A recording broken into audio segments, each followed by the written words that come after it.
What's up, YouTube? I'm here to do my prediction video for UFC 213. Let's start at the bottom. First fight is Trevin Gills versus James. I don't know how to say this guy's last name, but they're both kind of jiu-jitsu guys, but to me, Trevin looks like he's got the better striking overall.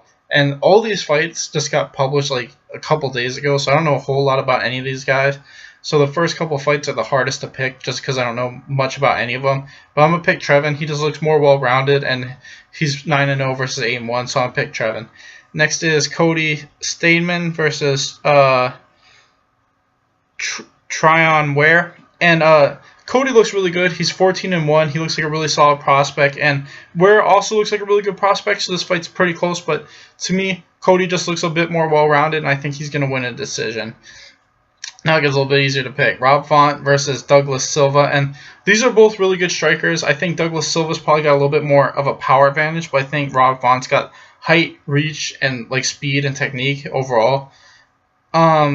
Speed-wise, they're probably about even, but I just think Rob Font is the better striker overall. And like I said, I think he's going to be able to keep the range on him, and I think Rob Font's going to win a decision.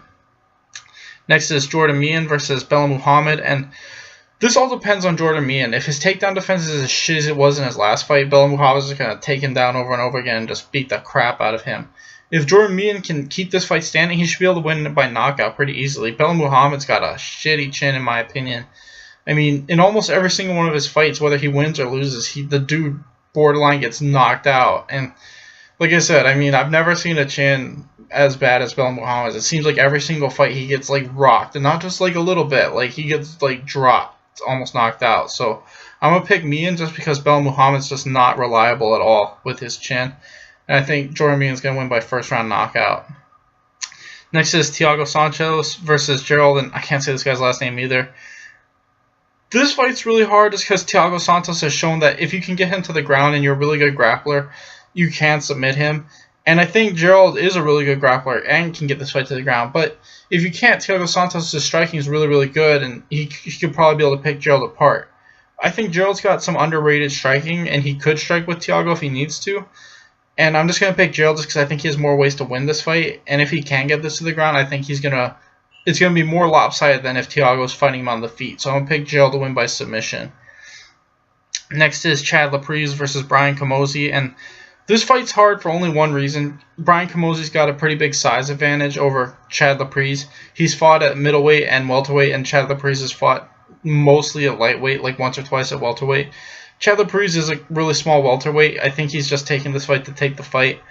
I think he's better overall, and if this fight was like two lightweights, he'd win easy, but it's tough just because Brian Camozzi's a lot bigger than him. I'm still going to pick Chad Laprise just because I think overall he's better, but there's a strong possibility of an upset just because Brian Camozzi's a lot bigger than him, and when he hits him, he's going to be hitting harder just because of the size advantage. But I'm still going to pick Laprise just because I think he's the better fighter overall. Next, we got Travis Browne versus Olenki Oskolic, and this fight's really tough just because Travis Browne's been looking kind of shitty recently. Even the fights that he's won, he hasn't looked super great.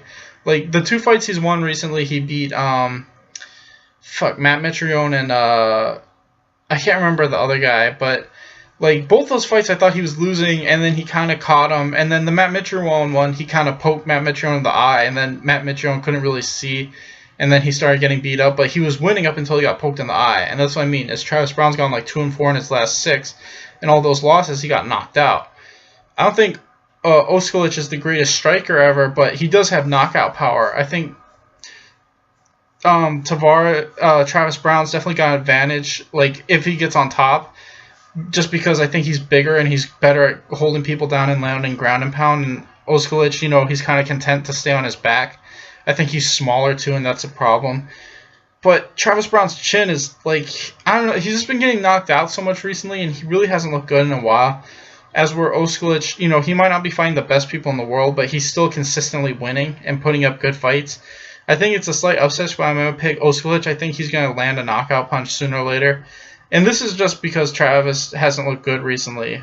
But he should win this fight, but I'm going to pick Oskolic. Next we got Anthony Pettis versus Jim Miller. And this is another one where Anthony Pettis just hasn't looked good in so long, and Jim Miller's been looking really good in his last 4 fights. Like, if you compare both of their last 4 fights, to me, Pettis has slowly gotten worse and worse. Even the fight against Charles Oliveira, I mean, that was like a back and forth war against the guy that I think he should have been able to knock out pretty easily like 3 years ago. And that was a really close fight, and he kind of just edged him out and got the guillotine at the end. But, you know, Oliveira had his moments, and it was a really close fight. But, you know, Pettis got finished for the first time ever in his last fight, and he didn't look super amazing. I think he's definitely going to have a speed advantage, but I think grappling-wise, Jim Miller's going to have an advantage overall. And I think if Jim Miller can mix in the takedowns with the striking, he should be able to win a decision. And that's just what I see. I think he's been looking better recently than Pettis has. And I think Miller's going to win a pretty close split decision. Next, we got Fabricio Werdum versus Alistair Overeem. And to me, Werdum, the last time they fought, Werdum was fucking him up on the feet. Like, I think a lot of people can't remember that fight, but I remember it really clearly. Werdum was winning the striking that whole fight. He just kept on trying to pull guard, and then he'd be on his back for minutes at a time, just getting kicked to the legs. And he lost a fight that if he had just kept it standing, he probably would have knocked Overeem out because he was just hitting him at will pretty much. I think Werdum's gotten way better since, like every single fight I think Werdum looks better. I think Werdum is honestly one of the best heavyweights in the world, and I think he's honestly better than Stipe. I think he just got caught. I think people just, you know, look at that one fight and think he's done. It's like they're heavyweights and, you know, they're so big, one hit can knock you out. But, I mean, you take away that one fight, Werdum's gone 9-1 in his last, like, 10 fights. I think Werdum is going to be able to strike with Overeem, and I think eventually he will get to the ground. I know Overeem hasn't been taken down very often, but I think because the striking's gotten so much better for Werdum, he'll eventually be able to clinch with him against the fence and drag him down. And if he can drag him down, I think he'll submit him. And that's what I think is going to happen. I think sooner or later Werdum's going to be able to drag this down and win by submission. Next, we got Daniel Onyelenchuk versus Curtis Blades. And Daniel's like a decent striker, and his wrestling defense is getting better and better, but I think Curtis Blades is too much. I think that even though Curtis Blades has a huge weakness, he leaves his chin way out there and he gets hit a lot. I think Curtis Blades should be able to take Daniel down at will and just beat him up and eventually win by decision or TKO. And I don't know why this fight's on the main card. It's an okay fight, but it's not pay-per-view material. This is my opinion, but this should be the Travis Brown fight. I think Blades is going to win by TKO or decision just because his wrestling is so good. Next, we got Yoel Romero versus Robert Whitaker, and this is probably the closest fight in the whole card. If this was a 3-round fight, I'd pick Yoel all day. I think he'd be able to edge out 3 rounds, just pacing himself. But I think in a 5-round fight, Robert Whitaker's got the power, and he can mix it up with body shots and stuff like that. I also think Robert Whitaker can be cautious. The only thing is that Robert Whitaker keeps his hands really low kind of when he strikes, and Yoel's really good at going in really fast and throwing overhands and shit like that. So Robert Whitaker just needs to mind his P's and Q's, but I think that as long as he keeps a steady pace like Tim Kennedy did, he should be able to win by knockout. Because Yoel Romero's still got a huge weakness I think people forget, is that his conditioning's shit. And I think Robert Whitaker, if he can just keep a steady pace on him and just not get in like a crazy brawl, he should be able to win a decision. And Yoel's other big weakness is he's good at getting takedowns, but he's crappy at controlling people on the ground. Like if you ever watch Yoel Romero, he gets takedowns a lot, but the guys get back up really quick. And because of that, I just think if Robert Whitaker can make this fight last longer, he'll eventually get the knockout, and I think this is going to happen. I think Robert Whitaker is going to get like a 3rd or 4th round KO. Finally, we got Amanda Nunes versus Valentina Shevchenko, and this is the same thing. I think that, but even more lopsided towards Valentina. I think that Amanda Nunes is going to win the first 2 rounds pretty dominantly, just like she did the first time. She's going to start to gas, and then Valentina is going to slowly pick her apart and win in the 4th or 5th round.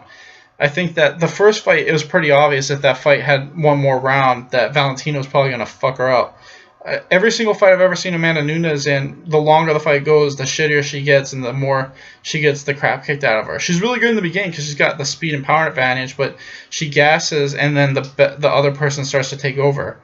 And because they're women, they don't have the same type of power. I know Amanda Nunes has a lot of power, but it's still one of those things where, you know, women don't get knocked out as much, and there's a reason for that. And I think that Valentina can survive those first 2 rounds, and once she does, she'll just be able to take Amanda down and just TKO her with ground and pound. And that's just how I see it. I got Valentina Shevchenko winning by 3rd or 4th round TKO from ground and pound. Anyway, thanks for watching, guys. Please like and subscribe.